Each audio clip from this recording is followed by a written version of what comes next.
आप सभी लोग फिट एंड फाइन होंगे और बढ़िया तरीके से पढ़ रहे होंगे। इसी उम्मीद के साथ आज की क्लास शुरू करते हैं। और जैसा कि सभी स्टूडेंट्स जानते हैं, कल ऑलमोस्ट कंप्लीशन पर हम लोग पहुंच गए थे, पर फिर एक टॉपिक रह गया था और मैंने कहा था कि कुछ छुटपुट टॉपिक रह गए हैं जो हमें इंडिया के छोटे राजाओं के बारे में गुप्तोत्तर काल में पढ़ने हैं। लगभग कंप्लीशन पर हम लोग पहुँच गए एंशिएंट इंडिया के।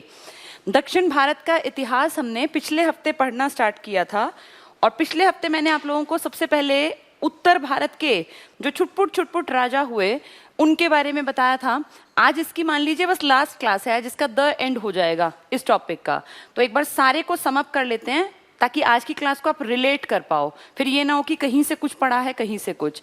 हमने देखा था कि इंडिया पे लास्ट बड़े जो बहुत बड़े राजा थे वो गुप्त थे और गुप्तों का धीरे धीरे पतन हुआ। 319 में इनका पहला ताकतवर राजा बना था चंद्रगुप्त। उसके पिता और उसके दादा भी ताकतवर थे लेकिन उतने हिम्मती नहीं थे जितना कि चंद्रगुप्त था, इसीलिए चंद्रगुप्त स्वतंत्र शासक कहलाया।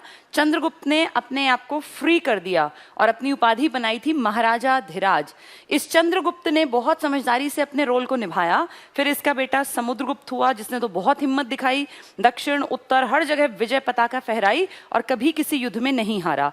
उसके बाद अगला राजा हुआ, दादा के नाम जैसा नाम रखा, चंद्रगुप्त सेकंड का, विक्रमादित्य का, जिसका टाइम अपने टाइम का बेस्ट टाइम है किसी भी फॉर्म में देखने पर। चाहे हम साइंस की बात करें, आर्किटेक्चर की बात करें या बिल्डिंग्स बनाने की बात करें। और फिर हमने देखा कि कैसे उसके टाइम में सब लोग खुश थे, घरों में कोई ताले नहीं, चोरी नहीं और बहुत बढ़िया तरीके से पूरा समाज चलता था। इसका बेटा जन्मा जिसका नाम था कुमारगुप्त, जिसने एक यूनिवर्सिटी बनवाई, जिसका यूनिवर्सिटी का बाद में तोड़फोड़ करके नष्ट करने का प्रयास किया था बख्तियार खिलजी ने। और जो ये यूनिवर्सिटी बनी थी इसका नाम था नालंदा। आज के बिहार में पड़ता है नालंदा, अभी भी चल रही है यूनिवर्सिटी। अब उसके ऊपर फिर से सरकार ने रिकंस्ट्रक्ट करा के पैसा लगाया है। इसको शौक था बहुत ज्यादा शिलालेख लिखाने का। फिर इसका अगला वंशज हुआ स्कंदगुप्त, जिसने से सुदर्शन झील का पुनरुद्धार करवाया और जिसके टाइम में हुणों ने भारत पे अटैक किया लेकिन उसने उनको भगा दिया। उसके बारे में उसने जानकारी भी लिखवाई, एक भीतरी अभिलेख में और एक जूनागढ़ में। हुणों के अटैक की जानकारी भीतरी में है और हुणों से जीतने की खुशी की जो बातें बताई हैं वो जूनागढ़ में है। ये जूनागढ़ अभिलेख वही है जिसको संस्कृत में लिखवाया गया था, इंडिया का पहला संस्कृत में लिखा अभिलेख, और जिसको लिखवाया था शकों के एक राजा ने जिसका नाम था रुद्रदामन, जिसने पहले काम किया था इसी झील पर जिसका नाम है सुदर्शन। फिर हमने पढ़ा था धीरे धीरे करके गुप्त कमजोर होते गए और भानुगुप्त एक राजा आया जिसके टाइम में उसके फ्रेंड की पत्नी सती हुई और सती प्रथा का पहला अभिलेख 510 ईस्वी में लिखा गया। एरण अभिलेख में इसकी जानकारी मिलती है। 40 साल बाद हमने देखा 550 आते आते एडी में ये पूरा राजवंश समाप्त हो गया और फिर धीरे धीरे इंडिया में बिखराव होने लगा। उसी बिखराव का फायदा उठाकर छोटे छोटे राजवंश इंडिया में पनपने लगे, जिनमें याद करो हरियाणा पंजाब के थानेसर का इलाका था पुष्यभूति का, मालवा एमपी का इलाका था, इसी तरह जो ये अपना बंगाल है ये खाली पड़ा था, यूपी खाली था, असम खाली था, नीचे भी सब कुछ था। मैंने आपको पूरी बेल्ट समझाई थी कैसे मालवा के देवगुप्त ने शशांक बंगाल वाले गौड़ नरेश के साथ मिलके कन्नौज के ग्रहवर्मन की हत्या कर दी। कन्नौज के ग्रहवर्मा की शादी थानेसर के राजा की बेटी से हुई थी, इसीलिए उसका बदला लेने के लिए प्रभाकर वर्धन का बेटा राज्यवर्धन चढ़ाई करता है, वो एमपी मालवा के राजा को मार डालता है। मालवा के राजा का पत्ता साफ हुआ, यूपी के राजा को भी उन्होंने मार दिया था। इस राज्यवर्धन के अभी मर्डर कर देता है शशांक और फाइनली शशांक का मर्डर करने का प्लान बनाता है एक 16 साल का लड़का जिसने फिर उत्तर भारत की पूरी बेल्ट पे राज किया। यह जिक्र हो रहा है हर्षवर्धन का जो 590 ईस्वी में जन्मा था और जिसने 606 ईस्वी में राज तिलक करवा लिया था 16 साल की छोटी सी उम्र में। और फिर वो पूरी जो ये बेल्ट है ना जिसमें ये अलग अलग राजा थे इन सबको उसने एक बना लिया। उसका राज्य प्रशासन पंजाब हरियाणा से लेके असम तक और दक्षिण अगर देखे तो नर्मदा के उत्तर तक उसका पूरा राजपाट था। अब जैसे इंडिया की बेल्ट जब उसकी बढ़ी तो उसने राजधानी भी परिवर्तित की। पहले राजधानी थानेसर थी पुष्यभूति वंश की, बाद में राजधानी कन्नौज आ गई। अपनी सिस्टर को पकड़ के लाया जो विंध्याचल चली गई थी सती होने के लिए। इसकी कोशिश हुई कि क्यों ना मैं दक्षिण की तरफ जाऊं और नर्मदा नदी के तट पर जैसे ही ये पहुंचा तो चालुक्य बादामी वातापी जिसकी राजधानी थी, पुलकेशियन सेकंड जो सबसे प्रतापी है, जिसके दादा हैं पुलकेशियन प्रथम जो बहुत इंपॉर्टेंट रोल प्ले करते हैं, उस चालुक्य शाखा को उभारने में। वैसे जयसिंह ने काम किया, लेकिन जयसिंह वही काम कर रहे थे जो घटोत्कच ने किया था गुप्तों के लिए, तो वो इंपॉर्टेंट नहीं है, इसीलिए पुलकेशियन नाम एग्जाम में आता है। तो पुलकेशियन प्रथम का ही पोता है पुलकेशियन द्वितीय। इनके पिताजी इंपॉर्टेंट नहीं है, दादा और पोता। पुलकेशियन द्वितीय नर्मदा नदी के तट पे आया और फिर इसकी बढ़िया वाली लड़ाई हुई हर्षवर्धन से, जिसमें हर्षवर्धन हारा। हर्षवर्धन हार के वापस चला गया, वो थोड़ी लिखवाएगा कि मैं हारा आया, इसीलिए इसके लिए एक अभिलेख लिखा गया जिसका नाम है ऐहोल अभिलेख। इस ऐहोल अभिलेख को लिखने वाले आदमी का नाम है रवि कीर्ति, संस्कृत में लिखा गया और इसमें लिखा गया कि हमारे चालुक्य बादामी वातापी के राजा पुलकेशियन द्वितीय ने हिंदू सम्राट, जो बहुत बड़ा सम्राट है पूरे उत्तर भारत का, उसको हरा दिया। फिर दक्षिण भारत में मैंने तुम्हें पढ़ाया था कैसे ये पनप रहे थे तमिलनाडु के आसपास। कौन कौन थे ये? चोल, चेर, पांडे, ये तीन थे। जो स्टार्टिंग वाले चोल हैं ये उतने इंपॉर्टेंट नहीं है जितने उस टाइम के पांडे हैं, क्योंकि पांडे राजाओं ने जेब से खर्चा करके 3 बैठकें बताई थी तुम्हें। इन तीनों की जानकारी जो थोड़ी बहुत हमारे पास है ये संगम साहित्य से मिलती है, और ये संगम साहित्य लिखा गया है इंडिया की, साउथ इंडिया की ओल्डेस्ट लैंग्वेज में, तमिल। और हम अच्छी तरह जानते हैं कि 3 बार इसकी बैठकें हुई, 2 बार मदुरै में और 1 बार अलग जगह हुई। क्या नाम था उसका? कपाटपुरम। पुरम तो आप जानते ही हैं, पुर मतलब हम भी अपने यहाँ देखें उत्तर भारत में किसी भी गांव के नाम के आगे हम पुर लगाते हैं, दौलतपुर, शिकारपुर, हेमंतपुर, ऐसे पुर लगाते हैं, तो वहाँ पुरम लगता है। तो कपाटपुरम, इनमें से 2 का हेड बने थे अगस्त्य ऋषि। अगस्त्य या अगस्त्य ऋषि बहुत इंपॉर्टेंट है, उन्होंने वैदिक सभ्यता को बहुत आगे बढ़ाया। और फिर एक नक्कीरर करके एक आदमी था। तीनों में से इंपॉर्टेंस ये है तीनों में कि पहले का कोई साहित्य नहीं है हमारे पास, दूसरे की तमिल व्याकरण जो लिखी गई किताब है तोलकाप्पियम, किसने लिखी? तोलकाप्पियर ने, वो आज भी हमारे पास है। और जितना बाकी साहित्य है ना, हजारों कवि, हजारों किताबें, वो तीसरे इस संगम साहित्य की रचनाओं में गिनी जाती हैं। हमने देखा था तीनों की राजधानी अलग थी। क्या क्या राजधानी थी? चोल की राजधानी थी कावेरी पट्टनम, और पत्तनम भी वही होता है। और चेर जो हैं, चेर इस तरफ है ना, ये हैं देखो चोल, इनके नीचे थे पांडे और इस तरफ थे चेर। 2 अक्षर का चेर था, धनुष जैसा, तो सिंबल धनुष था। 2 अक्षर की राजधानी थी वंजी या वंजीपुरम।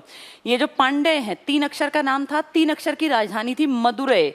मदुरै कोंड याद है? पराक्रम फर्स्ट जो राजा था उसे कहा जाता है मदुरै कोंड। कोंड का मतलब होता है जीतने वाला, टेकर, जो किसी चीज को ले ले। तो जैसे ही कोई किसी चीज पे विजय प्राप्त करता, वो अपने नाम के आगे साउथ में कोंड लगा लेता। याद होगा गंगई कोंड चोलपुरम, याद है ना, ये गंगा के मैदान को जीतने वाला। ऐसे ही वातापी कोंड था। कौन था वातापी कोंड? कौन था गंगई कोंड चोलपुरम? चोलपुरम उसने एक शहर भी बसाया था, या गंगई कोंड चोल भी नाम ले देते हैं उसका। ऐसे ही मैं बता रही हूँ मदुरै कोंड, बहुतों की समझ में नहीं आ रहा होगा जो पहले से नहीं जुड़े। मदुरै कोंड जो कहलाता है, जिसने मदुरै को जीता वो राजा। वातापी कोंड कौन कहलाता है? जिसने वातापी को जीता। और गंगई कोंड चोल कौन कहलाता है? जिसने गंगा के मैदान को जीता। कोंड मतलब टेकर, जीतने वाला, लेने वाला। तो यहाँ मदुरै कोंड कौन था? परांतक फर्स्ट नाम का राजा। वातापी कोंड कौन था? जिसने वातापी को जीत लिया था, या कह लो बादामी के चालुक्यों को हराया था, नरसिंह वर्मन ने। याद है नरसिंह वर्मन? फर्स्ट भी इंपॉर्टेंट था, सेकंड भी इंपॉर्टेंट था। और गंगई कोंड चोलपुरम कौन था? जिसने गंगई कोंड नाम की एक झील बनाई थी। दक्षिण का वो राजा जिसने इतनी हिम्मत की कि उत्तर के मैदान बंगाल तक गया था लड़ने के लिए। कौन था वो? राजेंद्र प्रथम। याद होगा ना, राज प्रथम, राजेंद्र प्रथम। ये तीनों इंपॉर्टेंट हैं, तीनों के राजा, तीनों की उपाधि ध्यान रखना। बहुत लोगों के दिमाग में ये सब खिचड़ी सी पकती है कि यार वहां याद ही नहीं आता कि गंगई कोंड चोलम कौन है, वातापी कोंड कौन है, और मदुरै कोंड कौन है। तो मदुरै कोंड कौन है? परांतक फर्स्ट। परांतक ने जीता था मदुरै को। मदुरै मंदिरों का शहर भी कहलाता है। और वातापी कोंड कौन है? जिसने वातापी जीता? नरसिंह वर्मन ने। पल्लव था ना नरसिंह वर्मन। और गंगई कोंड कौन है? जो चोलों में बहुत बड़े राजा हुए, राज प्रथम, जिन्होंने राजेश्वर मंदिर भी बनवाया, इन्हीं का बेटा राजेंद्र प्रथम। ठीक है, उसी ने झील बनवाई थी। मैंने तीनों एक साथ बता दी। अगर पहले बताती तो दिमाग में पजल हो जाते, आज उम्मीद है समझ गए होंगे। मदुरै कोंड परांतक का नाम है, वातापी कोंड नरसिंह वर्मन का नाम है, और गंगई कोंड किसका नाम है? राजेंद्र प्रथम का। राजेंद्र प्रथम चोल राजा है, वातापी कोंड इस तरफ का पल्लव है, और मदुरै कोंड जो ये मदुरै जिसको मंदिरों का शहर कहते हैं, इसको जीतने वाला है, परांतक फर्स्ट। ठीक है, चलिए ये हमने पढ़ लिया था। इसके बाद मैंने इसी के साथ पढ़ाया था यहाँ पे एक राजा राजवंश जिसका नाम क्या था? पल्लव। इन पल्लवों ने ही तो इधर अटैक किया था वातापी और बादामी पे। फिर बताया था कि चालुक्यों की 3 शाखाएं हुई हैं दक्षिण भारत में, तीनों इंपॉर्टेंट हैं। चालुक्यों की मूल चालुक्य शाखा जो है ना, उसका नाम था, उन्हीं की राजधानी थी वातापी या बादामी। तो चालुक्य 3 तरह के हैं, ये हमें अब अच्छी तरह समझ में आएगा। एक है वातापी वाले, एक वेंगी वाले और एक कल्याणी वाले। तो सबसे पहले मूल चालुक्य कहाँ हुए? वातापी में। ये पहले खुद सामंत थे, खुद किसी के अंडर काम करते थे, थोड़ी हिम्मत दिखाई और स्वतंत्र राजा बन गए। इस वातापी वालों में जयसिंह का नाम है संस्थापक, लेकिन वो आता नहीं है। उसने वही काम किया जो घटोत्कच ने किया था। कहाँ कुछ किया था? वातापी में चालुक्यों में सबसे बड़ा नाम किसका लिया जाता है? पुलकेशियन का। कल कई लोगों ने भेजा हुआ था कि मैम असली में कौन है? वास्तविक जो है ना, जिसके नाम के कारण आज तक हिस्ट्री में इनका राजवंश लिया जाता है, वो पुलकेशियन है। जयसिंह का कहीं नाम नहीं आता, तो अगर पेपर में आएगा तो पुलकेशियन का नाम टिक करना। जयसिंह मैंने सिर्फ बताया था तुम्हें ताकि तुम्हारे दिमाग में रह जाए।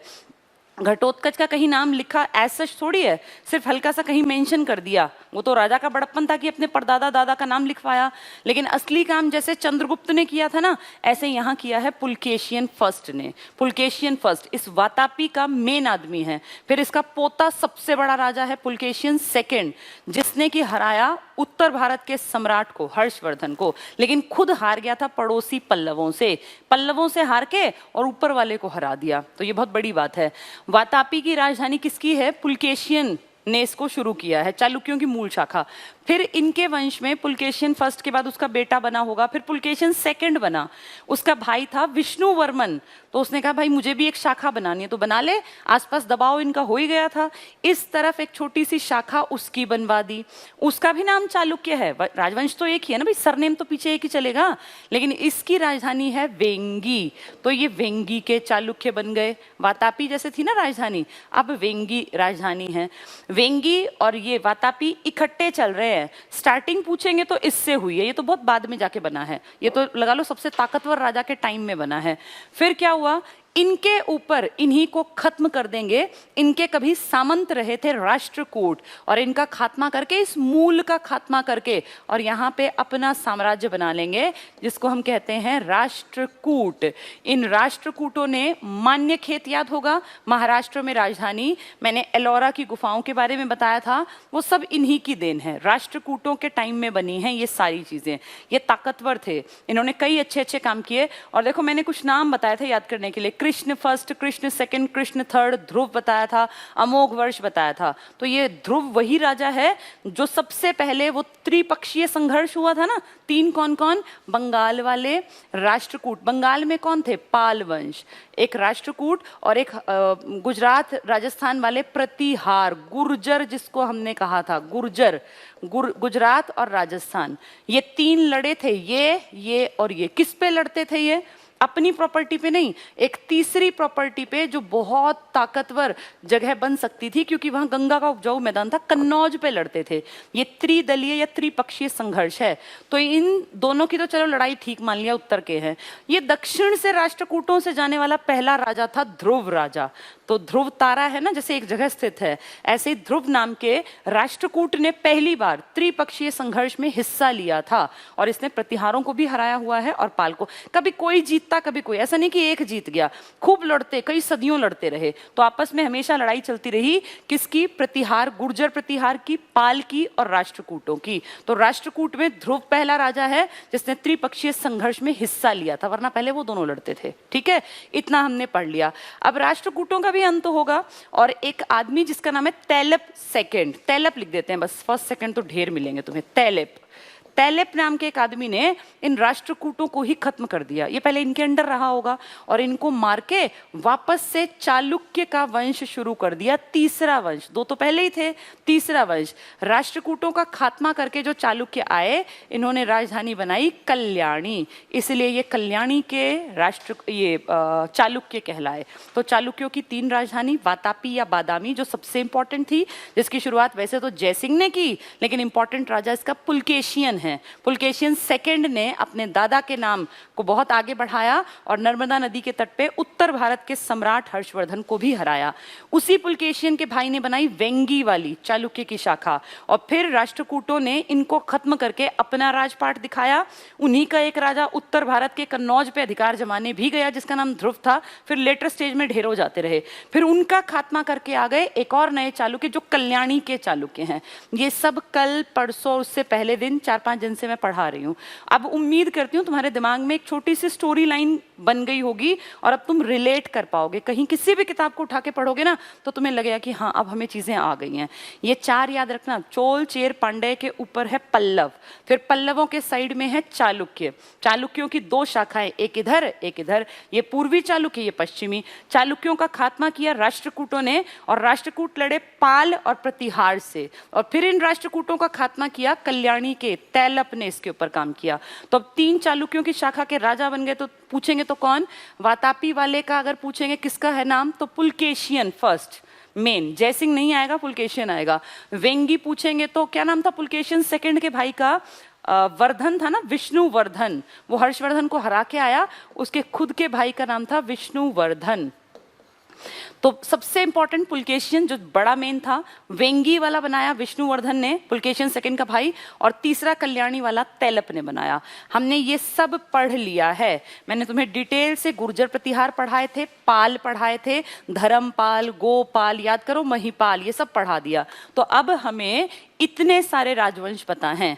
आज हम बचे हुए 2-3 बच गए थे हमारे, उनको और पढ़ा दूंगी। फिर ये एंशियंट इंडिया का, दक्षिण भारत का भी चैप्टर हमारा क्लियर हो जाएगा। ठीक है, तो अब नई कहानी आज से सुननी शुरू करते हैं। हमने देख लिया साउथ में कोई नहीं बचा, सारे राजा हमने पढ़ लिए साउथ इंडिया के। हमने उत्तर भारत के भी लगभग पढ़ लिए थे। कुछ छुटपुट राजा जो धीरे धीरे उभरे थे समय के अनुसार, उनके बारे में और बात करते हैं। पहले हम टारगेट लेते हैं सबसे पहले एमपी का इलाका। एमपी में ना, आपने खजुराहो सुना है? खजुराहो बहुत इंपॉर्टेंट है। खजुराहो क्यों फेमस है? यहाँ खजुराहो में मंदिर हैं, बहुत सारे मंदिर, गुफा मंदिर हैं बहुत सारे। खजुराहो के टेम्पल्स फेमस हैं, मंदिर। किसने बनवाए खजुराहो के मंदिर? एक राजा ने, जिसका सरनेम है चंदेल। तो खजुराहो के मंदिर बनवाए हैं चंदेलों ने। ये चंदेल कौन है?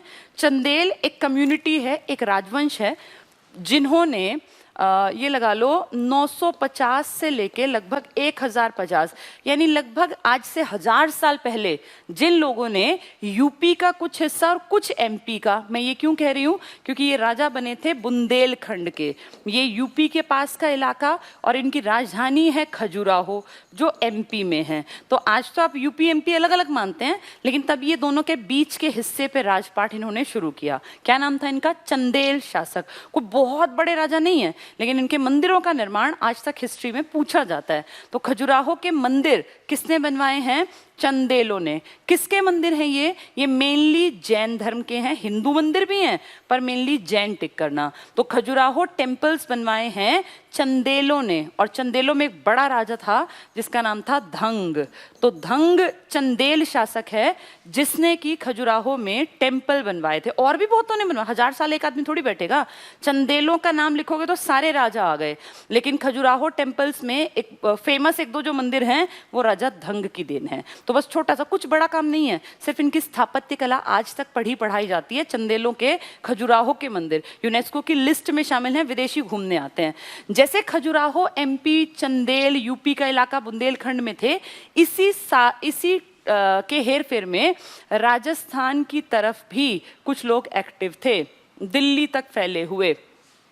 और ऐसे इसी टाइम पे गढ़वाल का शासक भी था, कन्नौज जिसको आप कहते हैं ना कन्नौज, तो यूपी का देखो बुंदेलखंड भी आ गया, यूपी का कन्नौज, बहुत छोटे हैं ये, एक एक राज्य में कई कई राजपाट चल रहे हैं। तो चंदेल समझ में आ गए। अब चलते हैं ऊपर की तरफ, या पहले ये वाला निपटाते हैं, एक इसमें एक राजा रह जाएगा। तो ये चंदेलों वाला एरिया पूरा हुआ। अब इधर आते हैं, आपने माउंट आबू का नाम सुना होगा ना। माउंट आबू क्या है? माउंट आबू राजस्थान में सबसे ऊंचा जो पहाड़ है, गुरु शिखर जिसका नाम है, वो माउंट आबू में ही तो पड़ता है। माउंट आबू राजस्थान में पहाड़ी इलाका है, और इस पहाड़ी इलाके में काम करवाया। इतने सुंदर मंदिर हैं, मैंने देखे हैं इसलिए बता रही हूँ। पहाड़ ही पहाड़, पूरा पहाड़ी इलाका। और वो पहाड़ ना अच्छे, मतलब ऐसे बहुत सुंदर पहाड़ नहीं दिखते, क्योंकि वो चट्टाने बिल्कुल बिना पेड़ों की हैं। जैसे अगर हिमालय की तरफ जाते हैं ना, तो पेड़ ही पेड़, सुंदर हरे भरे पहाड़ हैं। लेकिन जब आप राजस्थान की तरफ जाएंगे तो आप देखेंगे चट्टाने हैं, लेकिन वो उन पे कुछ नहीं है, वो सिर्फ पत्थर की चट्टाने हैं, कोई पेड़ पौधा नहीं दिखता। तो वहाँ उस इलाके में, ऐसे बेजान से इलाके में, जब आप पहाड़ों को कवर करते जाते हैं तो फाइनली आप एक एरिया में पहुंचते हैं, और वहां पहाड़ हैं जिसको माउंट आबू कहा जाता है। इस माउंट आबू राजस्थान में पड़ता है आज की डेट में। ये राजस्थान में माउंट आबू, यहाँ पे बहुत सुंदर एक चट्टान के ऊपर बेहद खूबसूरत मंदिर काट के बनाए गए हैं, बहुत ही ज्यादा सुंदर, एक्सेसिव ब्यूटीफुल कह सकते हो। इतनी सुंदर कलाकारी, आप मानोगे नहीं, आंखों पे विश्वास ही नहीं होता कि एक पत्थर, मैं एक एग्जांपल देती हूँ, जिसने देखा है वो उसको समझ सकता है। मान लीजिए एक पत्थर है ये, इस पत्थर को क्या उनके पास ऐसे साधन थे, इतना सुंदर काटा गया। इस पत्थर पे ना जैसे आकृतियां बना दी, और वो आकृतियां इतनी ओरिजिनल लगती हैं, जैसे मान लो एक पूरी लड़ी टाइप बना दी, इसमें मान लो औरत और आदमी बना दिए, इस तरह से करके कोई आदमी औरत आपस में मान लो इनके हाथ जुड़े हुए हैं। तो इतना खूबसूरत महीन काम है कि यहाँ से जो पत्थर काटा है ना, वो एग्जैक्टली उतना ही कटा हुआ है, न कम न ज्यादा। कितना महीन काम। उस टाइम पे छेनी हथौड़े इतने एडवांस थोड़ी थे जितने आज हैं। आज तो ड्रिलिंग मशीन है, पता नहीं क्या क्या है। ये सब काम हाथ से चट्टानों को काट कर किया गया है।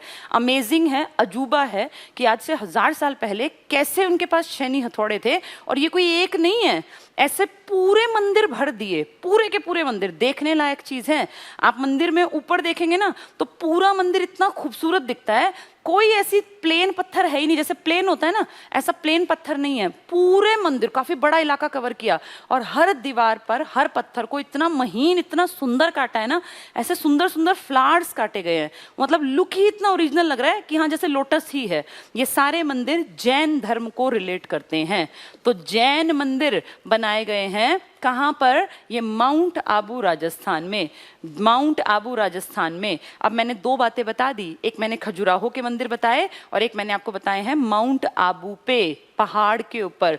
ये जो बनवाए हैं ना, ये वाले, यहाँ वाले बनवाए हैं सोलंकी शासकों ने। पेपर में यही आएगा, सोलंकी शासकों ने काम किया है राजस्थान की तरफ। विमल शाह करके एक आदमी था, सामंत था वो, एक मान लीजिए किसी राजा के अंडर काम करने वाला, उसने बनवाए थे। तो राजा का टाइम ही गिना जाएगा।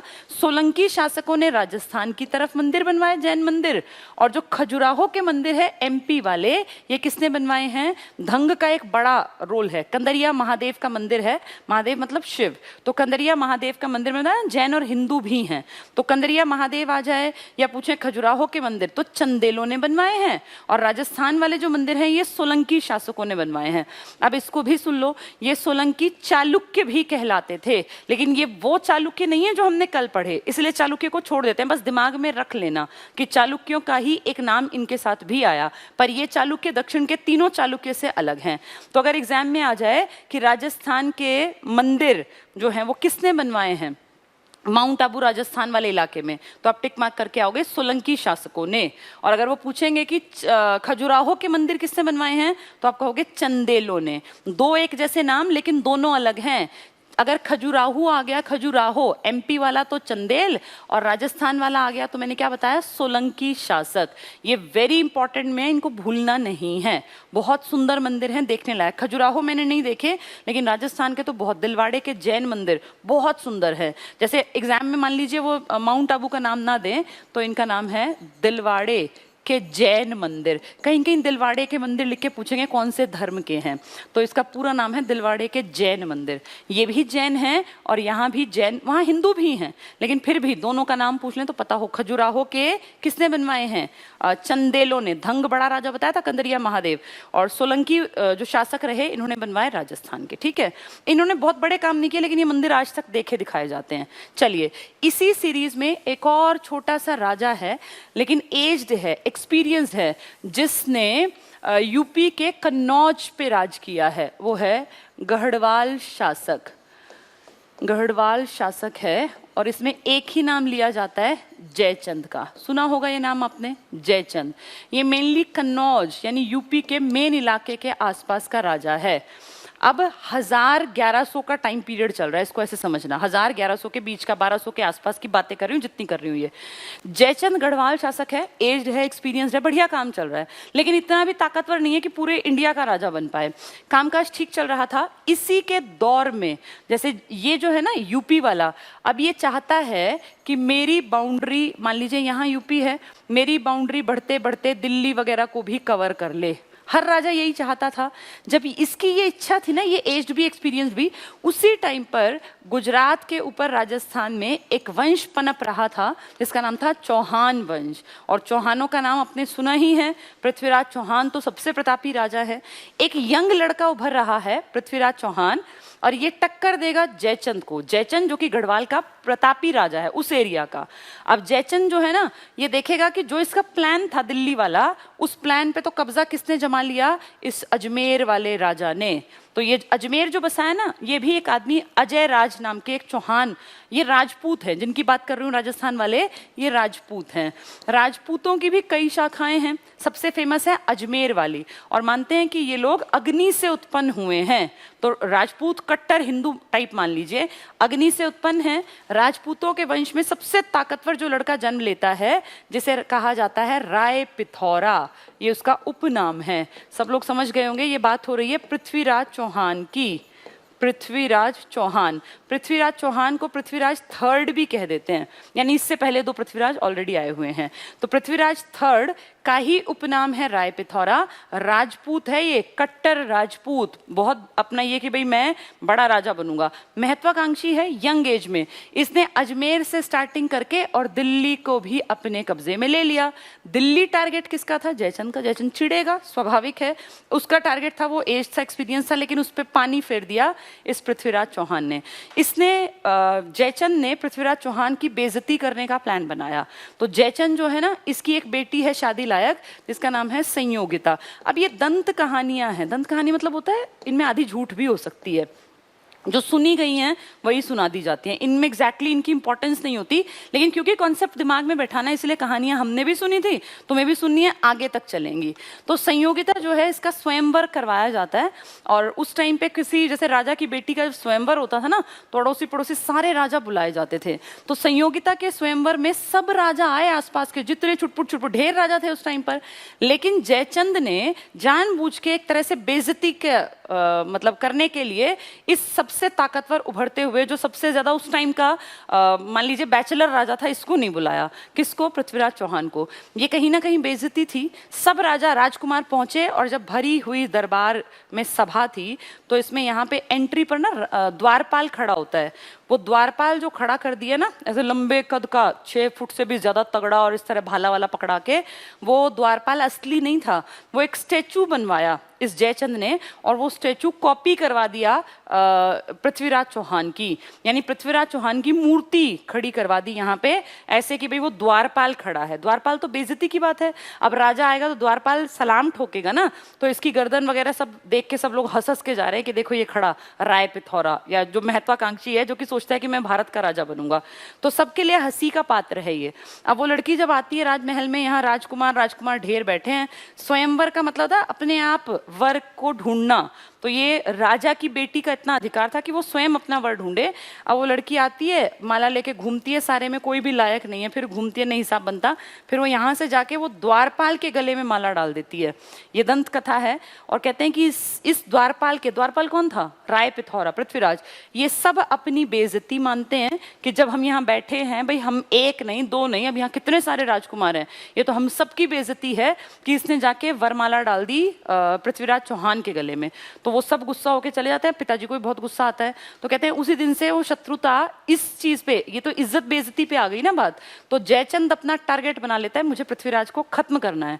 पृथ्वीराज ये टारगेट नहीं बनाता, जयचंद ये टारगेट बना लेता है। ये पृथ्वीराज अपने एरिया में उभरता हुआ लड़का था, बहुत यंग था ये। 1178 से 1191 की बात बता रही हूं मैं तुम्हें। 1191 में हमारे देश के ऊपर अटैक होता है, एक विदेशी अटैक, जो कि करता है मोहम्मद गौरी। ये गौरी आके अटैक करता है और ये अटैक संभालता है पृथ्वीराज चौहान। पृथ्वीराज इस युद्ध में जाता है, पृथ्वीराज तृतीय या राय पिथौरा। और इस युद्ध में पृथ्वीराज की इंपॉर्टेंस देखो कि इंडियन राजा है, कोई बहुत बड़ी फौज नहीं है इसके पास, छोटा ही तो राजा है अभी। ये मोहम्मद गौरी को बुरी तरह परास्त करता है, गौरी को बंदी बना लिया जाता है और गौरी को जकड़ के बेड़ियों में, और पृथ्वीराज जब अपनी सभा में ऊपर बैठा है यहाँ सिंहासन पे, इसके सामने नीचे लाके खड़ा कर देते हैं।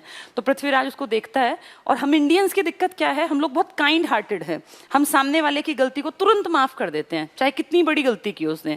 और इसको दया आ जाती है क्योंकि गौरी जो है वो बेड़ियों में जकड़ा हुआ है, 4 आदमियों ने पकड़ रखा है बेड़ियों में, हाथ पैर कुछ नहीं कर सकता, निरीह सा, जैसे बेचारा नहीं होता, मेमना होता है कि बेचारा अब इसको कोई शेर इसका शिकार करेगा। तो गौरी की ऐसी हालत देख के इस बेचारे के ऊपर हमारे इस राजपूत राजा को दया आ जाती है, जो कि इसकी सबसे बड़ी गलती है लाइफ की। ऐसे लोगों पे दया नहीं करनी चाहिए क्योंकि ये लोग 2 मुंहे सांप होते हैं, ये दोबारा डसेगा आके। गौरी के पास ही उतर के आता है और कहता है भाई ये राजा है और राजा की ऐसी बेइज्जती मैं नहीं देख सकता। और अपने गले से, क्योंकि सब कुछ गले वाले के हार वार सब गायब थे, तो अपने गले से कीमती हार उतार के और गौरी को पहनाता है और कहता है कोई बात नहीं भाई, आप भी राजा मैं भी राजा, और ऐसा तो होता ही रहता है, मैंने आपको माफ कर दिया। और गौरी को जिंदा छोड़ देता है।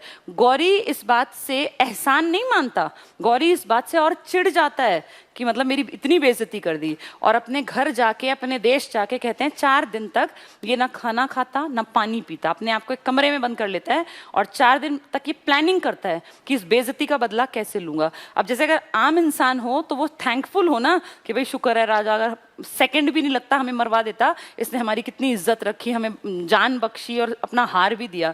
लेकिन ये प्लानिंग करता है कि इसका बदला लूंगा। और ठीक 1 साल, अब इस तरफ देखें तो पृथ्वीराज की शादी हो जाती है किससे? संयोगिता से। ये जब अपने शादी ब्याह अपने एरिया में कोई प्रॉपर ध्यान नहीं दे रहा, इसको लग रहा है कि ठीक है भाई मैं राजा हूं, अपना बढ़िया काम काज चल रहा है। उस टाइम पे गौरी 1 पूरा साल मेहनत करता है, प्रैक्टिस, ड्रिल और सब कुछ, अपनी सेना इतनी ताकतवर बना लेता है कि अगले साल वापस आता है लड़ने के लिए। महज 1 साल में बदला लेने के लिए वापस आता है। और वापस जब आता है ना तो कहते हैं इस वापसी में इसकी मदद की थी जयचंद ने। ये जयचंद कौन? जिसकी बेटी है संयोगिता। किसकी पत्नी है वो? पृथ्वीराज III की। तो इस जयचंद का प्लान था कि कैसे ना कैसे करके इस पृथ्वीराज को मरवा दिया जाए। पृथ्वीराज को कौन मार दे? ये मोहम्मद गौरी। अपने आप तो नहीं मारेगा, मोहम्मद गौरी। तो मोहम्मद गौरी इस बार जब सेना लेके आता है तो जयचंद, ये कहते हैं जयचंदों से देश को बचाना है, ये कहावत है, ये ऐसे लोगों के कारण बनी है। इसने जाके इसको सारी कमजोरियां बता दी गौरी को, और फाइनली इस लड़ाई में एक तरह से प्रिपेयर भी नहीं था, कहीं कहीं लिखा है चालाकी चली थी।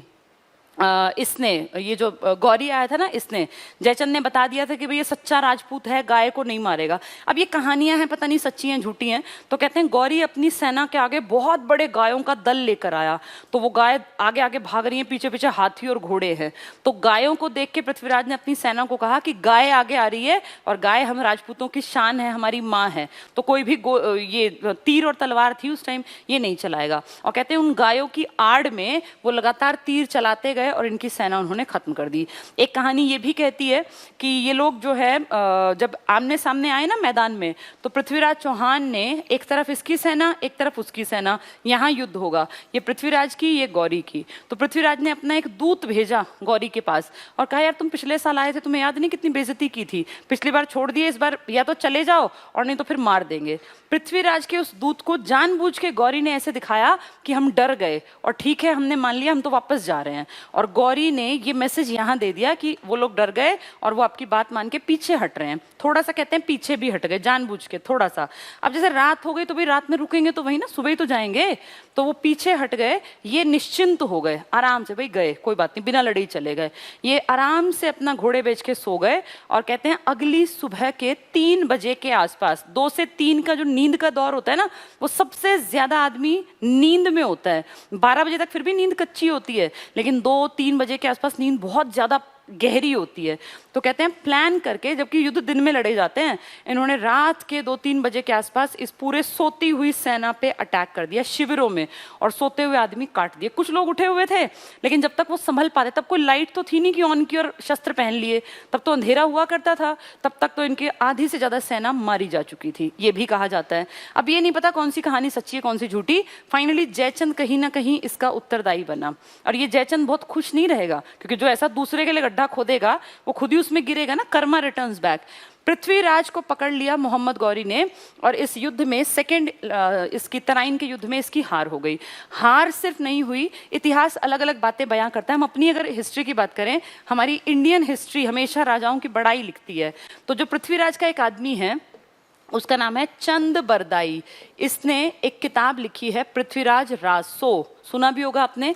वो पहला महाकाव्य है पृथ्वीराज रासो, नाम ही पृथ्वीराज है, यानी इसकी बड़ाई के ऊपर। और चंद बरदाई कहता है कि पृथ्वीराज को पकड़ के मोहम्मद गौरी ले गया, और पृथ्वीराज को ले जाके इसने अपने देश ले गया, और वहां जाके इसको जेल में बंद कर दिया। तो जैसे घूमने आता जेल में, तो पृथ्वीराज उसको घूर रहा था, तो उसको एकदम अपने आप ही गिल्ट सा हुआ कि यार मुझे ऐसे देख रहा है।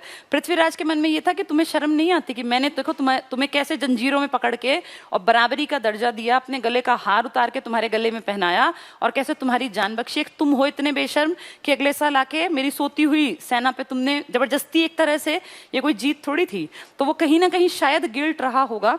और जब पृथ्वीराज इसको घूर रहा था, तो इसने कहा कि आंखें नीची। तो पृथ्वीराज ने कहा कि हम मर सकते हैं, गर्दन कट सकती है, लेकिन आंखें नीची नहीं होंगी। तो इतने गुस्से में आया गौरी कि इसकी दोनों आंखें फुड़वा दी। इतने बड़े राजा की दोनों आंखें फोड़ दी। आंखों से लगातार खून बहता रहा उनमें, जैसे कोई भी चीज इस तरह से अगर हम अनट्रीटेड छोड़ देंगे, डॉक्टर तो उस टाइम मिलेगा नहीं, जेल में बंद था, तो ये आंख कहते हैं अंधे हो गए। कई महीनों घाव रहा और आंखें फाइनली चली गई, दिखना बंद हो गया। लेकिन पृथ्वीराज चौहान की एक खासियत थी, ये शब्द भेदी बाण चलाते थे। शब्द भेदी बाण चलाना ये बहुत ज्यादा प्रैक्टिस का काम होता है। यानी जहां से आवाज आएगी ना, अंधा आदमी वहां एकदम से तीर चलाएगा और आदमी को मार देगा। शब्द भेदी का मतलब है कंसंट्रेशन पावर कितनी ज्यादा होनी चाहिए। आप आवाज को पकड़ रहे हैं, उस दिशा में दूरी को पकड़ रहे हैं कि इतनी दूर से आ रही होगी, ऐसा निशाना बांधना। तो शब्द भेदी बाण चलाते थे। और कहते हैं जब ये इस तरह से थे, तो ये बात बता दी इस चंद्र बरदाई ने, किसको? गौरी को, कि भाई ये कोई छोटा मोटा राजा थोड़ी है, तुमने बेशक कुछ भी किया, लेकिन ये बहुत ताकतवर है, शब्द भेदी चला देगा बाण, और इसमें इतनी कला है। तो इसने कहा अच्छा इतना ही बड़ा राजा है, तो चलो इसका हम लोग एक भाई एंटरटेनमेंट के लिए एक टेस्ट सा ले लेते हैं। तो कहते हैं एक बहुत बड़ा खुला मैदान था, जहां गौरी ने अपनी जनता बैठाई, खुद बैठा। तो यहाँ पे अपना एक ऊंचा सा ऐसे सिंहासन लगवाया जिसपे ये बैठेगा, और यहाँ पे सामने इसकी जनता बैठी हुई है। एक तरह से एंटरटेनमेंट की एक्टिविटी हो गई ना। और यहाँ पर कहते हैं कि इसको लाया गया पृथ्वीराज चौहान को, जो हमारे प्रतापी राजपूत राजा हैं। और पृथ्वीराज चौहान को कोई टारगेट, भाई जहां से आवाज आएगी उस तरफ ये तीर चला देगा। तो यहाँ कहते हैं कि कुछ कुछ इस तरह के ये खड़े कर दिए गए, जैसे नकली टाइप के नहीं होते कुछ भर के, कि भाई ये स्टैचू टाइप बना दिए। और अब यहाँ पे चंद्र बरदाई और ये पृथ्वीराज खड़े हुए हैं। तो पृथ्वीराज को यहाँ पे गौरी बैठा है, तो गौरी देखना चाहता है भाई ऐसा कैसे बाण चलाता है, आवाज सुनकर एग्जैक्टली बराबर की दूरी पे मार देता है कि आदमी मर जाएगा, या कुछ भी जो टारगेट है उसको भेद देगा। तो ये चंद्र बरदाई कहता है कि भाई मेरे कहने से तो राजा नहीं चलाएंगे, आप राजा, ये राजा, आप इनको आदेश दीजिए। तो चंद्र बरदाई, तब तक ये सब चल रहा है, चंद्र बरदाई 2 लाइनों में बता देते हैं कि कितनी दूरी पर बैठा है ये मोहम्मद गौरी। सुना होगा आपने वो कि भाई इतने गज पर, इतने बांस अगर आप नाप लें, इतने अंगुली ऊपर, तो वहां बैठा है चौहान, ये जो गौरी है, और इसको आपको खत्म करना है। वो मैंने लिखा भी हुआ, मैं बता दूंगी पढ़ के अभी। तो यहाँ पे अंदाजा दे दिया कविता की 2 लाइन में। और जैसे ही इसने कहा कि चलाओ तीर, तुरंत अंदाजा पहले ही दे रखा था, इतने ऊपर, इतनी दूरी पर, इतने गज की दूरी पर ऐसा बाण मारा। कहते हैं कि गौरी की वहीं छाती में वो बाण लगा और गौरी वहीं ढेर हो गया। अब इनको पकड़ेंगे ना लोग, तो इसीलिए इसने और इसने, जैसे ये हो गया मर गया, तो कहते हैं इन्होंने इसको चाकू मार दिया, इन्होंने इसको, जानबूझ के एक दूसरे को मार दिया ताकि कोई बाहर का विदेशी इनको और ज्यादा एक्सप्लॉइट ना कर पाए, टॉर्चर ना कर पाए। ये सब बातें हो सकता है सच्ची ना हो, लेकिन राजपूतों की शौर्य कथाओं में ये पढ़ी और पढ़ाई जाती हैं। ये सब बातें लेटर स्टेज में, अब ये मुझे समझ नहीं आता कि जब चंद्रप्रदायी वहां मर गए तो ये बाद में किसने बताया, फिर भी मान लिया जाता है पृथ्वीराज रासों में ये सब बातें लिखी हुई हैं। वो किसकी कहानी है? पृथ्वीराज चौहान तृतीय की, या पृथ्वीराज चौहान कह लो या पृथ्वीराज तृतीय कह लो, जिसका नाम था राय पिथौरा। तो ये इतिहास है इंडियन हिस्ट्री में पृथ्वीराज चौहान का।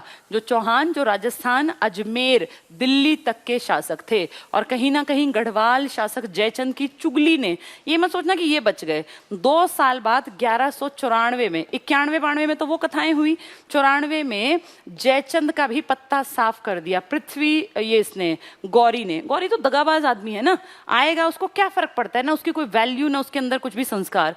तो जो जयचंद है इसके साथ भी युद्ध हुआ, चंदावर का युद्ध, चंदावर का युद्ध हुआ 1194। गौरी आया, इससे लड़ा, इसकी प्रॉपर्टी तो गई गई, इसको मार भी डाला, हत्या भी कर दी। तो ये खुद भी मरा, इसने 2 साल पहले चुगली करके, झूठ बोल के, जैसे भी है, अपने दामाद को भी फंसवा दिया। तो इन मूर्खताओं के कारण इंडिया विदेशी हाथों में चला जाएगा, और ये एंशिएंट इंडिया एंड होके जब विदेशी ताकतें आ गई ना, तो उसी को हम कहते हैं कि भारत में मध्यकाल की स्टार्टिंग हो जाएगी। तो ये छोटी छोटी गलतियां थी जिनके कारण हम लोग 1000 साल तक विदेशी ताकतों के अंडर ही काम करते रहे, और फिर इंडियन इतना बड़ा कोई राजा बन ही नहीं पाया कि इनको हम रिप्लेस कर पाते। तो ये हालत थी। चलिए, अब इन सबको हम कहानी के माध्यम से तो हमने सुन लिया, फैक्ट्स और पढ़ लेंगे। देखो जरा, सोलंकी शासक, सबसे पहले जो बताया मैंने आपको, कौन सोलंकी थे जिन्होंने कौन से मंदिर बनवाए थे? राजस्थान, माउंट आबू वाले। ये गुजरात राजस्थान के आसपास थे। अग्नि से उत्पन्न राजपूत हैं ये सोलंकी जो है ना, ये अग्नि से उत्पन्न मानते हैं। जैन धर्म के संरक्षक थे। माउंट आबू में एक जैन मंदिर ही तो है, दिलवाड़े वाले, तो वही है ये, इसकी जैन धर्म की केयर करते थे। संस्थापक कौन था सोलंकियों का? मूल राज प्रथम, नाम ही मूल है। सोलंकी गुजरात राजस्थान का, तब ऐसा नहीं था कि गुजरात गुजरात ही है, राजस्थान गुजरात का हिस्सा बीच का था ये। राजधानी थी इनकी अनहिलवाड़, अनहिलवाड़ नाम की राजधानी। मूल राज, पहला राजा सोलंकी राजपूत हैं ये, अग्नि से उत्पन्न, जैन धर्म को बढ़ावा देंगे। भीम फर्स्ट, बहुत बहुत इंपॉर्टेंट, ये सोलंकी वाला टॉपिक मैंने एक्सप्लेन नहीं किया। सोमनाथ का, अब जैसे आज लंबा टाइम हो जाएगा, कल फिर इसके ऊपर छोटी सी क्लास देखूंगी, जरूरत पड़ी ले लूंगी।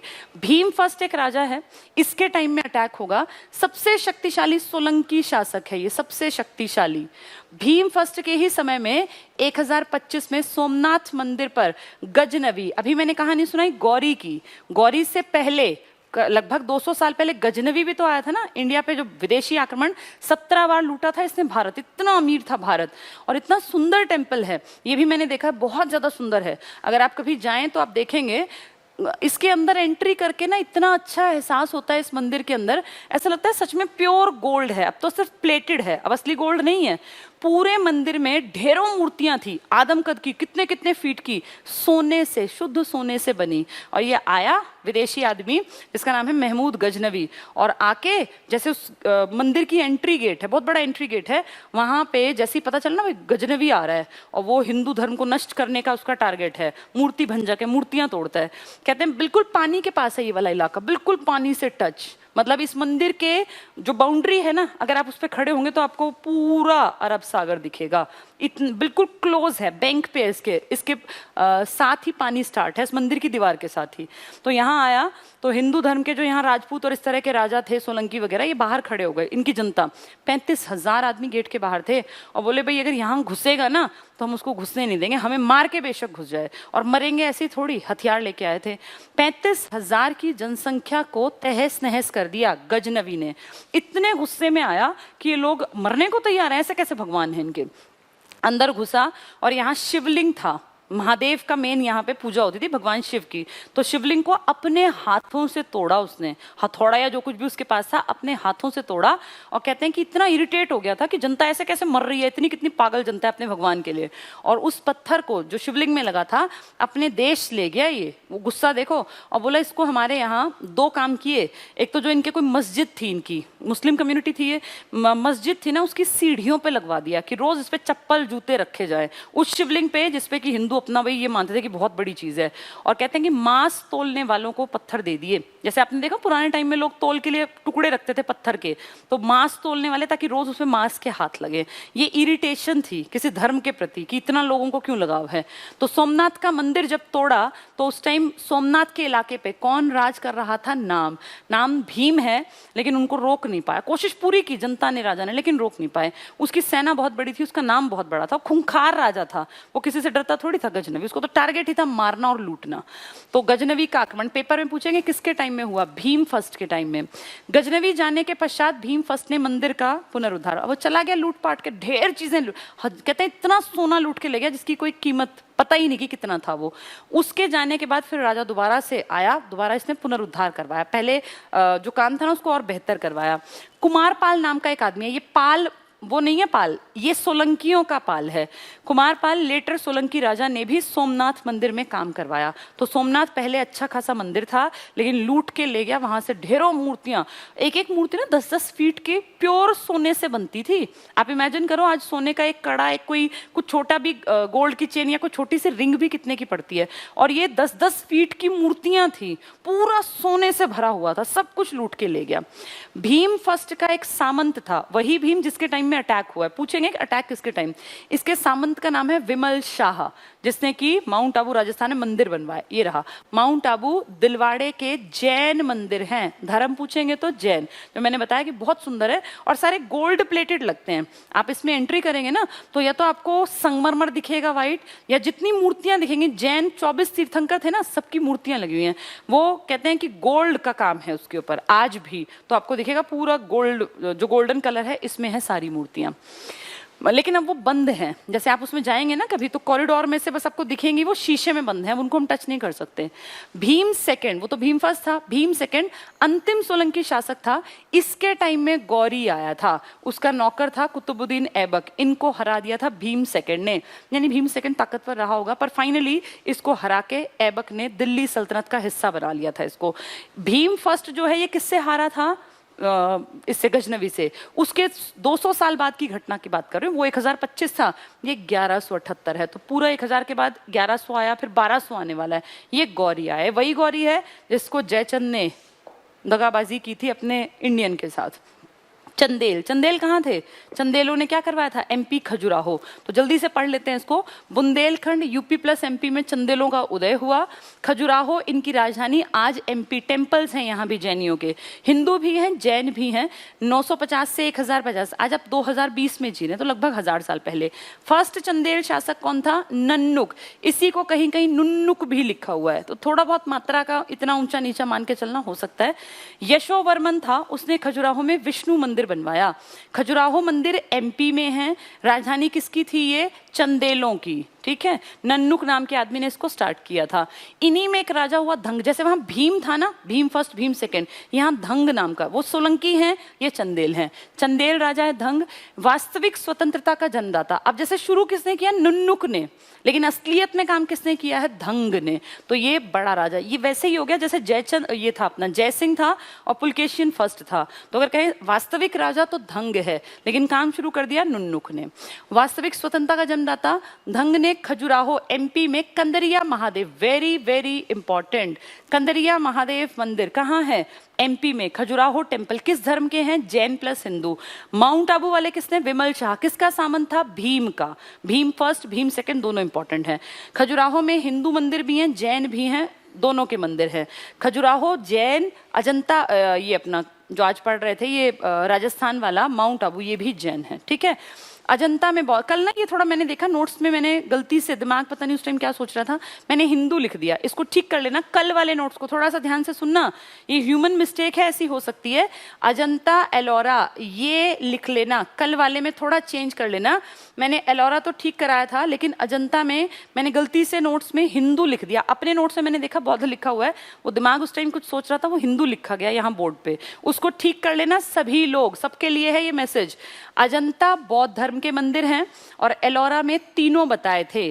टोटल भी बताया था 34, अगर तुम्हें याद हो, 1 से 12 बौद्ध, 13 से लेके 29 तक हिंदू सर्वाधिक जिसको कहते हैं, और फिर 30 से लेके 34 तक जैन थे। ये तो ठीक था, ये गलती से कल नोट्स में हिंदू लिखवा दिया, उसको ठीक करना। ये तीसरी बार बोल रही हूँ बात, हिंदू को काट के बौद्ध कर लेना, ठीक है। तो जैन के हमने आज पढ़ लिए, कल हिंदू बौद्ध और जैन पढ़े थे। गढ़वाल शासक कन्नौज यूपी का जयचंद था, इसने यज्ञ करवाया था राजसूय, कट्टर हिंदू थे ना इस टाइम में कई। 1194 में चंदावर के युद्ध में कौन हारा? जयचंद हारा भी और मारा भी गया। किसने मारा? गौरी, ज्यादा उसका भला बनता था, उसके पक्ष में खड़ा होता था। गढ़वाल पर बाद में किसने अधिकार कर लिया? चंदेलों ने। कहाँ के चंदेल हैं ये? एमपी के, खजुराहो इनकी राजधानी है। इन्होंने कौन से मंदिर बनवाए हैं? खजुराहो के टेम्पल्स, जैनियों के हैं खजुराहो के। चौहान वंश पढ़ लिया, अजमेर कई शाखाएं हैं चौहानों की, फेमस कौन सी है? अजमेर। किसने बसाई? अजय राज ने। पहले चौहान गुर्जर प्रतिहार के सामंत थे। ये खुद भी किसके अंडर थे? गुर्जर प्रतिहार, वही प्रतिहार जो किस किस से लड़ते थे? पाल और राष्ट्रकूटों से। किसके लिए? कन्नौज के लिए, यूपी के लिए। तो पहले ये खुद सामंत थे 7वीं से 10वीं शताब्दी तक, फिर 10वीं में ये स्वतंत्र बन गए, स्वतंत्र हो गए, आजाद हो गए। किससे आजाद हुए? गुर्जर प्रतिहार से। पृथ्वीराज का पुत्र था अजय राज, इसने अजमेर बसाया। अजय राज ने क्या बसाया? अजमेर। चलिए लास्ट पहुंच गए। पृथ्वीराज थर्ड देखो, वेरी वेरी इंपॉर्टेंट है। पृथ्वीराज तृतीय को ही पृथ्वीराज चौहान, इसके दादा भी पृथ्वीराज हैं, उसके पहले भी हुए हैं, इसलिए तृतीय लिखते हैं, थर्ड। चौहान में भी तो 3 ही वर्ड हैं, तो ये थर्ड सबसे इंपॉर्टेंट है। 1178 में राजा बना है और 1192 में मारा भी गया है। प्रतापी राजा था, अगर राज करता तो ये इंडिया को अपने अंडर कर सकता था, इतना ताकतवर था। इसका अन्य नाम देखो क्या है? किला राय पिथौरा है इसके नाम पर। दिल्ली में कुतुब मीनार है ना, उसी के पास किला राय पिथौरा है, अभी भी है, लोग घूमने जाते हैं। टूटा फूटा है, बस थोड़े बहुत उसके कहीं अंश बचे हैं। देखा हुआ है इसलिए बता रही हूँ, किला राय पिथौरा बड़ा बड़ा वहां लिखा हुआ है, किला राय पिथौरा। किसके नाम पर है? पृथ्वीराज थर्ड, फर्स्ट सेकंड नहीं। महानतम राजा था ये चौहानों का, सबसे बड़ा नाम। इसने किसको हराया? चंदेल। चंदेल कहाँ वाले? एमपी खजुराहो, जिनकी कैपिटल थी, जैन मंदिरों वाली, इनको हरा दिया। चालुक्यों को भी हराया। चालुक्य कहाँ थे? 2 चालुक्य बताए थे ना, फिर तीसरा राष्ट्रकूटों के बाद आया था। भीम सेकंड। ये भीम बहुत राजा है, ढेर राजा भीम है, जिसका मन करता था अपना नाम भीम रख लेता, तो भीम राजा। अब ये भीम नहीं पूछेंगे, लेकिन देखो चंदेल और बचे हुए चालुक्य ताकतवर नहीं थे, बाद वाले कमजोर राजा थे चालुक्य लेटर स्टेज में। 1191 में तराइन की पहली लड़ाई पृथ्वीराज जीता, गौरी हारा। 92 में तराइन की दूसरी लड़ाई पृथ्वीराज हारा, गौरी जीता। ऐबक मध्यकाल में पढ़ाऊंगी डिटेल से कौन था। ये एक तरह का ये मान लो कि छोटा सा गुलाम था। इसने चौहानों का पूर्ण रूप से दमन कर दिया, इतने ताकतवर राजवंश का खात्मा कर दिया और दिल्ली पर अपना अधिकार कर लिया। और इस तरह से खत्म हो गया इनका ये टॉपिक। यहाँ लास्ट स्लाइड है ये। क्या कहा था उसने कान में पृथ्वीराज के, जब पृथ्वीराज की आंखें चली गई थी और वो निशाना बनाना चाहते, देखो क्या कहा? 4 बांस 24 गज। बांस होता है ना, लकड़ी का बांस, तो उसकी एक आइडियल लगभग एक एवरेज लेंथ मानते थे कि 4 बांस दूर बैठा है, 24 गज दूर पड़ेगा यहां से। अंगुल अष्ट प्रमाण, 8 उंगलियां, जैसे नापते हैं ना पुराने टाइम में, ये आइडियल मानते भाई ऐसे नापने को, तो अंगुल अष्ट 8 उंगलियां, या तो ऐसे माप लेते थे या ऐसे। तो अंगुल अष्ट प्रमाण की मैं तुझे एग्जैक्ट बता रहा हूं कि वो 4 बांस की दूरी पर है, 24 गज पड़ेगा और 8 उंगलियां माप ले, इतनी ऊंचाई पर बैठा है। ता ऊपर सुल्तान है, गौरी की बात कर रहा है। मत चूको चौहान, कि अब गलती से भी निशाना नहीं चूक, क्योंकि अगर चूक जाता निशाना तो इनको तो बहुत बुरा हाल करते वो। तो लास्ट चांस है, इतने गज, इतने बांस, इतनी उंगली ऊपर बैठा है, और अब ये लास्ट ऑप्शन है, अब चूकना नहीं है। शब्द भेदी बाण ऐसा चलाना कि तुरंत से मरे ये गौरी। चंद्र बरदाई कवि हुए हैं ये। किताब का नाम बहुत इंपॉर्टेंट, पृथ्वीराज रासो। ये अपभ्रंश में है, पेपर में आ जाएगा कौन सी भाषा में, आधे संस्कृत टिक करेंगे। अपभ्रंश भाषा में, अपभ्रंश खिचड़ी भाषा थी, कुछ संस्कृत वैदिक, कुछ लौकिक, कुछ खिचड़ी टाइप की, अपभ्रंश। पृथ्वीराज के ऊपर एक किताब और लिखी गई, वेरी वेरी इंपॉर्टेंट में देखो, पृथ्वीराज विजय। 99% लोग टिक करेंगे ये चंद्रबरदाई की है, नहीं है। पृथ्वीराज की विजय की कहानी चंद्रबरदाई ने लिखी, जो वो पृथ्वीराज रासो में लिखी, लेकिन किताब का नाम पृथ्वीराज विजय जिसने लिखा वो आदमी है जय नायक, जिसकी हमेशा जय हुई, जय नायक। और इसने जो लिखा है ना संस्कृत में लिखा है, देखो ये रहा संस्कृत में। जो पृथ्वीराज रासो है ये अपभ्रंश में है, और जो इसके ऊपर संस्कृत में लिखी किताब है पृथ्वीराज विजय। चंद्रप्रदायी ने नहीं लिखी, ये ध्यान रखना, इसको करोगे तुम गलत अगर ध्यान से नहीं सुनोगे। चंद्रप्रदायी वाली का नाम क्या है? पृथ्वीराज रासो, अपभ्रंश में। लेकिन इसकी विजय की जो कहानी है वो लिखी गई है संस्कृत में। ठीक है, चलिए आज हम लोगों ने टॉपिक कंप्लीट किया और अब हम लोग आगे जो बढ़ेंगे, कल देखती हूँ मैं अगर क्लास लूंगी तो, वैसे अब नया टॉपिक मैं स्टार्ट कराऊंगी आपका मंडे से, हम मध्यकाल को पढ़ेंगे। तो आज एक तो कल वाले नोट्स को ठीक कर लेना, एक लाइन को, किसको, जिसमें हमने टिक किया था कि अजंता की जो केव्स हैं, गुफाएं हैं, वो हमने हिंदू लिखा था, उसको काट देना। वो मैंने भी नोट्स में चेक किया, मेरे में बौद्ध ही लिखा था, बाय चांस वो इस पे गलती से हिंदू लिखा गया, तो हिंदू काट के बौद्ध कर लेना। मैंने आज तीनों कोंड बता दिए, वातापी कोंड कौन है और मदुरै कोंड कौन है और गंगई कोंड कौन है, इकट्ठे लिख लेना इनको ताकि गलती ना हो। ठीक है, चलिए खूब पढ़ते रहिए, पॉजिटिव रहिए, खुश रहिए। और अब मेरी क्लास में एंड हो गया आज एंशिएंट इंडिया का, मंडे ऑनवर्ड्स मध्यकाल हम स्टार्ट करेंगे। ठीक है, थैंक यू।